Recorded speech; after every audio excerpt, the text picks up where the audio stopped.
Okay, isang napakagandang araw mga kamanibela. So nandito tayo sa may Malagasang, dito sa may arko ng Malagasang sa Anabo Coastal Road, no, sa Imus. So dito, mayroon ditong ginagawang diversion road o yung riverside road, ano, katulad sa may Molino. Parang ganito yung mga daanan doon sa gilid ng river, ano. So ito, matagal ko nang nakikita dito na ginagawa. So titingnan natin, no, kung hanggang saan na tong riverside road na to. Malaking bagay to pag nagawa kasi maibsan yung traffic dito sa Malagasang, ano, lalo na pag rush hour. Ito, medyo malawak din yung kalsada dito, ano. So maganda na, okay na siya. So tuloy-tuloy tayo. Ito yung nasa left side, yung parang may pader, yan po yung river dyan. So Julian River, I think yung pangalan niya, ano. So sa Julian River, mahaba to, abot siguro to hanggang Patindig Araw. So titingnan natin dito kung hanggang saan na yung project na to. So yan, marami pang puno dito sa bandang kanan. So yun dito, merong nakatambak dito, ano, sa kalsada. So parang putol dito yung kalsada. So naisip natin na magpalipad ng drone dito. Okay, so sisilipin natin sa pinakataas kung hanggang saan na yung nagawa ng project na to. So yan, nakikita nyo, merong parang maliit na daanan ng tubig dyan, ano, yung river ata yan, no? So Julian River. So taas pa natin ng drone natin. Yun, putol pa siya, no? So hindi pa siya konektado. Mga ilang meters din yan, ano. So yung nasa right side, ito po yung subdivision ng Palas Athena, no. So doon, yung kaputol niya doon, gawa na rin, no? Gawa na rin yung kalsada doon. So dito lang talaga nagkaroon ng problema, no, may putol. So baka hindi pa sila nagkakasundo sa right of way, no. So hindi pa natin alam. So malalaman natin yan pag inuumpisan na ulit. Kasi sa ngayon parang hindi pa nagagalaw. So baka inuuna nila doon sa bandang dulo.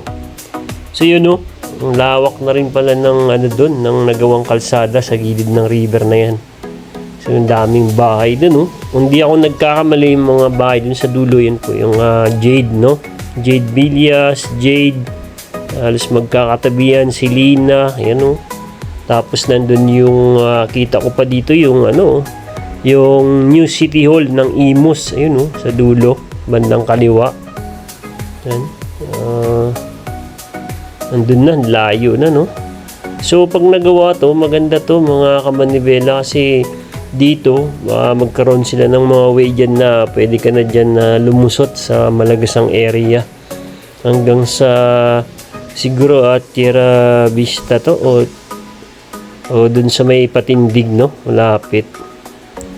Okay, so balik tayo dito sa bandang pa Malagasang Road, ano, tingnan natin. So yun na yung nagagawa. So ito yung right side naman, ito yung Istana subdivision. So nakikita ko dito sa bandang dulo, left side, andun yung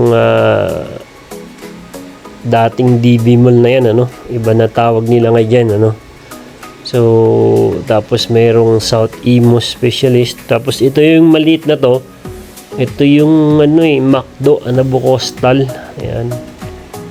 So napakalaking bagay pag nagawa to. So ngayon hindi pa nadadaanan, so antayin natin kung kailan to natin madadaanan, kasi malaking tulong to. So pinapakita ko lang dito yung pinaka top view para magkaroon kayo ng idea, no, lalo na kung kayo ay taga Imus. Ayan, so McDo Anabo Coastal, nilagyan natin ng pangalan yan. Ayan, so ang daming bahay dito mga kamanibela.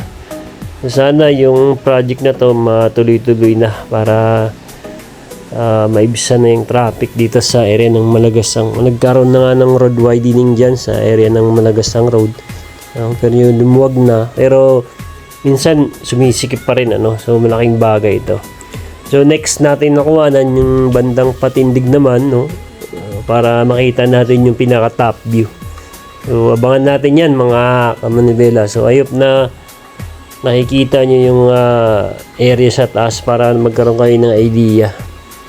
Okay, so Riverside Road. Yan. Julian River. So ito yung mga nakikita ko dun sa may Molino sa pag napadaan kayo sa may Molino, pag dumaan kayo ng Riverside, yan mula dun sa may BF, sa likod ng BF na yan, tuloy-tuloy yan, tagos yan dun hanggang sa may Bacoor, sa gilid. Kaya maganda rin yung nadadaanan na sa may Bacoor. Okay, so yan lang muna mga kamandibela. So update na lang tayo ulit pag okay na tong project na to. Sana tuloy-tuloy na to, ayan, so ayan yung nandyan tayo nakapwesto. Yan yung nakaputol na kalsada na tinambakan po nila. Yan, so project na muna dito, tapos na. Okay, so ingat po tayo mga kamanibela, so drive safe po lagi mga kamanibela.